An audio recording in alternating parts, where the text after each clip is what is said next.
Hello friends, मैं मंजू श्रीवास्तव अपने channel में आपका हार्दिक स्वागत करती हूँ। फ्रेंड्स, अभी लॉकडाउन चल रहा है, सब बुरी तरह से फंसे हुए हैं और गर्मियाँ अपना रूप दिखाते जा रही हैं। बहुत तेज़ गर्मी पड़ने लग गई है और बहुत लोगों को चाह रहे होंगे कि वो ग्रीन नेट लगा लें, लेकिन लॉकडाउन के कारण वो कहीं भी नहीं जा पा रहे हैं और प्लांट उनके वैसे ही रखे हैं। ये समस्या दोनों तरह के साथ है। जिन लोगों के टेरेस पे भी रखे हैं प्लांट, उनके साथ भी है, और जिनके ग्राउंड कवर हैं उनके भी साथ भी यही प्रॉब्लम है। तो फ्रेंड्स, अभी इस वीडियो में मैं आपको कुछ 4-5 चीज़ें ऐसी बताऊंगी कि जिनको आप अप्लाई करके अपने प्लांट्स को काफ़ी हद तक सेव कर सकते हैं। ठीक है, तो पहली बात तो ये है कि अगर हमारे पास ग्रीन नेट नहीं है तो हम उसका सब्स्टिट्यूट क्या लें, है ना। तो और फ्रेंड, दूसरी बात यह है कि ये चीज़ बिल्कुल मन से ना आप निकाल दीजिए कि ग्रीन नेट जो है ये प्लांट्स को सेव करने की 100% गारंटी है। ऐसा कुछ नहीं है। बहुत सारे फैक्टर्स होते हैं जो सारी चीज़ें मिलके एक चीज़ को कंप्लीट बनाते हैं, है ना। तो पहली चीज़ तो ये है कि अगर ग्रीन नेट नहीं है तो हम क्या करें। तो कोई आपके घर में अगर पुरानी बेडशीट पड़ी हो या ओल्ड साड़ीज़ हों, उनको आप ऊपर से बांध के, और जैसे ऐसे छत्ती टाइप बना देते ना, आपने देखा होगा पंडाल वगैरह में ऊपर की रूफ जैसी बना देते हैं, वैसे आप रस्सी से बांध के वो कर सकते हैं। तो उससे क्या होगा, बीच के एरिया में प्लांट्स रख दीजिए तो चारों तरफ से उनको हवा भी लगती रहेगी और सूरज की रोशनी भी मिलती रहेगी, है ना। क्योंकि प्लांट्स के बीच में एयर का फ्लो होना भी बहुत ज़्यादा ज़रूरी है और सनलाइट भी कम्प्लीटली ना रुके तो वो भी उन्हें उससे मिलती रहेगी। दूसरी चीज़ क्या है कि आप एक बीच में एक तार बांध दी, जैसे तार बांध लें या कोई बांस लगा दें और उसके ऊपर साड़ी डाल के आप ऐसी झोंपड़ी जैसी बना सकते हैं। ऐसी झोंपड़ी बन जाती है ना, जैसे आपने देखा होगा लेबर वगैरह सड़क पे काम करती है, वो कैसे अपनी झोंपड़ी बना, इस तरह की आप बना के उसके नीचे भी प्लांट्स रख सकते हैं। इसके नेक्स्ट आती है फ्रेंड्स कि अगर आपके प्लांट्स की शिफ्टिंग, प्लांट्स को आपको शिफ्ट कर दीजिए। क्या होता है कि आपके घर में कोई भी दीवार टेरेस पे या ग्राउंड पे जिनके गमले होंगे बालकनी में, ऐसी ज़रूर होगी जहाँ पे कि धूप कम टाइम के लिए आती है या उस पे आती नहीं है। तो सारे गमले आप उस साइड शिफ्ट कर दीजिए। उससे क्या होगा कि उधर से तेज़ धूप और वो जो गर्म हवा चलती है ना, उससे बचाव हो जाएगा प्लांट्स का। और उन बड़े पेड़ों की छाया में छोटे प्लांट्स, छोटे छोटे गमले रख दीजिए। एक तो वो ग्रुप में रहते हैं तो प्लांट्स में मॉइस्ट बनी रहती है। जैसे हम सांस लेते हैं तो हमारी सांस में भी थोड़ी सी नमी तो होती है, पानी की ड्रॉपलेट्स होती हैं। इसी तरह से प्लांट्स भी जब सांस वगैरह लेते हैं तो उनके स्टोमेटास में से भी हल्की मॉइस्ट निकलती ही है। और जब ये ग्रुप में रखे होते हैं तो वहाँ पे अच्छा खासा एक छोटा सा एटमॉस्फेयर होता है जिसमें कि छोटे प्लांट्स बहुत अच्छे से सर्वाइव कर लेते हैं। ठीक है, और इसके साथ क्या है कि आप बीच बीच में बड़े जैसे टब हो, है ना, तो टब में 2-3 टब में आप पानी भर भर के रखेंगे। उससे क्या होगा कि जब पानी गर्म होता है धूप की किरणों से या एटमॉस्फेयर से पानी गर्म होता है तो उसमें से भाप निकलती है। उस भाप से आसपास प्लांट्स के जो होता है वो एक मॉइस्चर का एटमॉस्फेयर क्रिएट हो जाता है, जो प्लांट्स के हेल्थ के लिए बहुत ही बढ़िया होता है। लास्ट ईयर मैंने जो प्लांट्स मेरे छत पे थे तो उन पे पूरे पे कवर करा हुआ था, ग्रीन नेट लगी हुई थी। अभी तो मैं यहाँ हूँ, मेरे घर के भी सारे प्लांट्स खुले में ही रखे हैं क्योंकि मैं भी मिड अप्रैल तक लगा देती हूँ ग्रीन नेट, लेकिन मैं तो यहाँ बॉम्बे में हूँ तो इसलिए प्लांट मेरे भी ऐसे ही हैं, भगवान भरोसे। चलो खैर, कुछ तो बचेंगे। और लास्ट ईयर मैंने क्या किया था कि जितने हिस्से में ग्रीन नेट लगी थी उनके नीचे तो प्लांट्स रख दिए थे, और जिस हिस्से में ग्रीन नेट नहीं लगी थी वहाँ बड़े प्लांट्स के नीचे छोटे छोटे प्लांट्स रखे थे मैंने। और साथ में नीचे ज़मीन पर जैसे बोरे होते हैं ना, कट्टे, जूट के कट्टे या पुराने टॉवल या पुरानी जीन्स के कपड़े, वो भिगो के मैं रोज़ बिछा देती थी। तो उससे भी काफ़ी देर तक नमी रहती थी, तो उससे भी काफ़ी हेल्प मिली।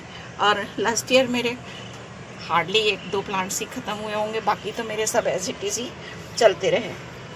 तो ये वाली ट्रिक आप भी अपना सकते हैं कि पानी के साथ साथ बीच में खाली जगहों पे आप वो रख देंगे। पानी से एक और फ़ायदा होता है कि चिड़ियाँ, कबूतर वगैरह पानी पीते हैं। वैसे हमारे घर में तो बंदर ज़्यादा पीते हैं, बंदर बहुत आते हैं छत पे, तो वो भी एक मतलब इशू सॉल्व हो जाता है। तो पानी ज़रूर भर के रखें। लेकिन इसके नेक्स्ट ये है फ्रेंड्स कि कुछ प्लांट्स होते हैं जो बहुत हार्डी होते हैं, पेरेनियल। एक बार आप लगाते हैं, एक तो सालों साल चलते हैं आपके घर में और वो काफ़ी घने और बड़े हो जाते हैं। तो वो हर सीज़न जो है फेस कर लेते हैं, उससे उनमें किसी भी सीज़न में कुछ भी नहीं होता।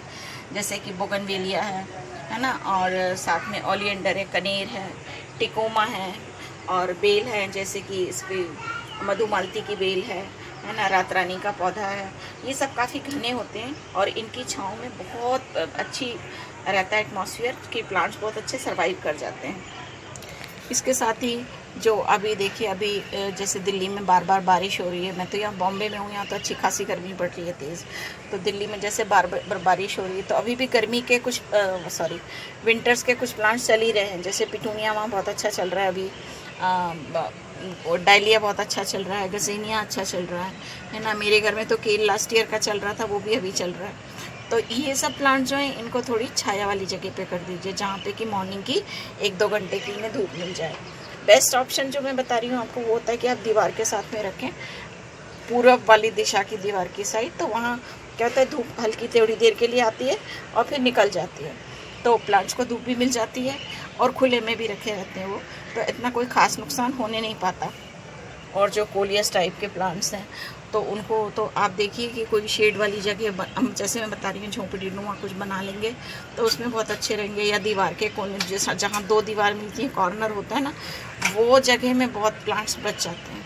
तो उसके ऊपर अगर आप कोई गत्ते का बड़ा सा पीस लगा के रखते हैं बांध के, तो वहाँ बहुत सारे आपके प्लांट्स बच सकते हैं। इसके नेक्स्ट आता है वाटरिंग।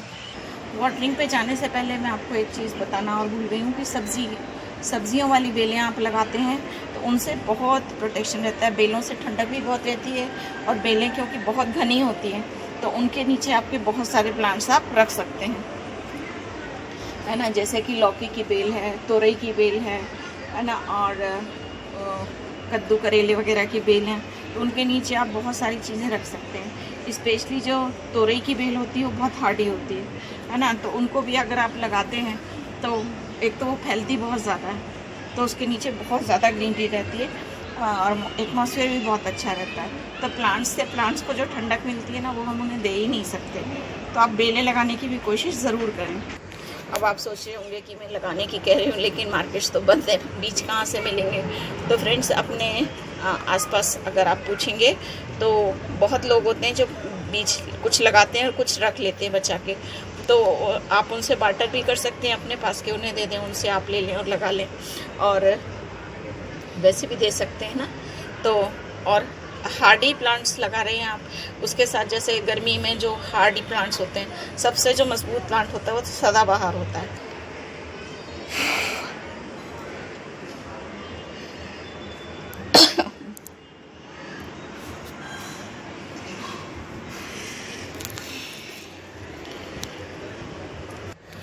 तो फ्रेंड्स, मैं बात कर रही थी वाटरिंग की। तो वाटरिंग इज़ वेरी इंपॉर्टेंट, और गर्मियों में पानी डालने का बहुत ज़रूरी है, लेकिन इसका साथ में ये भी मतलब नहीं है कि आप पाइप उठाएं और खटाखट डालना शुरू कर दें।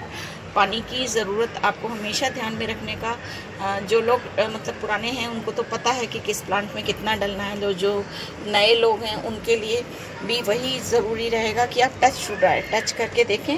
अगर मिट्टी गीली है तो पानी ना दें, शाम को दे दीजिए, और अगर सूख गई है तो पानी उसी टाइम दें। अब बात आती है किस टाइम पानी देना है। तो फ्रेंड, आप 8 साढ़े 8 तक पानी दे के ख़त्म कर दें, क्योंकि आप जितनी जल्दी पानी देंगे ठंडे मौसम में, तो प्लांट की जड़ें पानी को एब्जॉर्ब करके उतनी जल्दी अपनी आवश्यकता पूरी कर लेती हैं। और 8-9 बजे के बाद धूप तेज़ होने लगती है, तो फिर क्या होता है, उतनी तेज़ धूप में प्लांट अपने खुद के बचाने के लिए, धूप से बचाने के लिए संघर्ष करने लगता है, तो पानी देर से डालने का उतना इफेक्ट नहीं होता। सेम चीज़ अप्लाई होती है शाम के लिए, कि आप शाम को जब पानी डाल रहे हैं तो भी आप उस टाइम मतलब धूप ढलने के बाद आप पानी डालिए, तो बहुत अच्छा इफेक्ट होता है। साथ में ये है कि जब भी आप पानी डाल रहे हैं प्लांट्स को खूब अच्छे से आप शावर करा दें, तो इनके ये स्टोमेटा वगैरह खुल जाते हैं, तो प्लांट खूब अच्छी ब्रीदिंग करने लगते हैं। अब इस जगह के पे बात आके होती है कि आप प्लांट्स में मल्चिंग भी कर सकते हैं, ठीक है। जो सारे प्लांट्स तो आपके पास उतनी जगह होगी भी नहीं, क्योंकि प्लांट्स सभी के पास ना मिक्स वैरायटी के ही होते हैं, या तो बहुत हार्डी और सॉफ्ट वाले प्लांट्स भी, इंडोर प्लांट्स भी। तो सबको इकट्ठा मेंटेन कर पाना मुश्किल हो जाता है, क्योंकि हमारे जो बचाने वाली जगह वो भी लिमिटेड ही है ना। तो इस टाइम आप मल्चिंग का प्रयोग ज़रूर करें। मल्चिंग के ऊपर मैं वीडियो बना चुकी हूँ, और उसका क्या मल्चिंग करने का मतलब होता है कि आप प्लांट्स के जो ऊपर वाली लेयर है मिट्टी, इसके ऊपर आप किसी चीज़ की परत बिछा देते हैं, जिससे कि मिट्टी का जो मॉइस्ट है वो उसी में रहता है, और मल्चिंग जिस चीज़ से कर रहे हैं उससे प्लांट को न्यूट्रिशन भी मिलता रहता है और प्लांट की जड़ों को ठंडक भी मिलती रहती है। तो प्लांट के बचने में मल्चिंग का बहुत ज़्यादा मतलब क्या बोलूँ महत्व है। मल्चिंग कई चीज़ों से कर सकते हैं आप, जैसे कि गोबर की खाद भी आप डाल सकते हैं, ऊपर मोटे मोटे जो डिले होते हैं वो डाल दीजिए, तो उससे खाद भी मिलती रहेगी प्लांट को, पानी डलेगा तो उसमें से रेस के जाती रहेगी, है ना।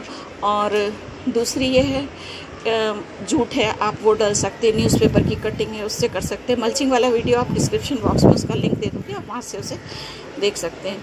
और कोई पुराने कपड़े हों जीन्स वीन्स के तो वो भी डाल सकते हैं, गत्ते से कर सकते हैं, लकड़ी की जो कटिंग होती है उससे भी आप मल्चिंग कर सकते हैं। और मल्चिंग के बहुत सारे फ़ायदे हैं जो आपको वीडियो देख के खूब अच्छे से समझ में आ जाएंगे। अभी क्या है, जैसे कि हम लोग हर वीडियो में बोलते हैं कि मिट्टी के पॉट्स लीजिए, लेकिन प्लास्टिक के और सिरेमिक के पॉट्स भी बड़े लुभावने कलर्स में बहुत सुंदर सुंदर डिज़ाइन के होते हैं, सभी रखते हैं। तो ये होता है कि मिट्टी के पॉट्स में तो पानी में एरिएशन बनी रहती है, गमले में आप पानी डालते हैं तो एरिएशन रहती है, लेकिन प्लास्टिक के गमलों में बहुत जल्दी गर्म हो जाते हैं धूप से। तो क्या होता है, उनमें पानी डालते टाइम आपको बहुत ध्यान रखना चाहिए, क्योंकि वो ऊपर से तो आपको सूखे दिख रहे हैं लेकिन नीचे वो काफ़ी गीले होते हैं, तो इस टाइम फंगस अटैक भी हो जाता है। लोग सोचते हैं हम तो पानी डाल रहे थे, धूप से भी हमने बचाया, लेकिन फिर भी फंगस अटैक हो गया। तो एवरी 15 डेज़ में बिना भूले एंटी फंगस पाउडर का आप स्प्रे भी करते रहें और मिट्टी में भी डालते रहें। अब बात आती है कि इतनी गर्मी में क्या फर्टिलाइज़र दिया जाए। तो जो हम दे रहे थे नीमखली, मस्टर्ड केक वगैरह, वो इस टाइम नहीं देना चाहिए। जो इनके लिए लाइट फर्टिलाइज़र्स होते हैं वो ज़्यादा अच्छे रहते हैं, जैसे कि आप कंपोस्ट ही देते हैं या बनाना पील फर्टिलाइज़र देते हैं, है ना। और या आपके पास बायो एंजाइम अगर आपने बना रखे हैं तो इस टाइम वो दीजिए और उनका स्प्रे भी कीजिए, तो प्लांट्स को बहुत फ़ायदा होगा। तो फ्रेंड्स, जो मैंने एक्सपीरियंस अपना लिया हुआ है, जो अभी कर रही हूँ, वो मैंने आपसे शेयर किया। आई होप इनमें से उन बातों को अपना के आप भी अपने प्लांट्स को गर्मी से बचा पाएंगे। आपको मेरा वीडियो पसंद आया तो प्लीज़ इसे लाइक करें, शेयर करें। अगले वीडियो में इसी तरह की नई जानकारी लेकर फिर आती हूँ, तब तक के लिए बाय बाय।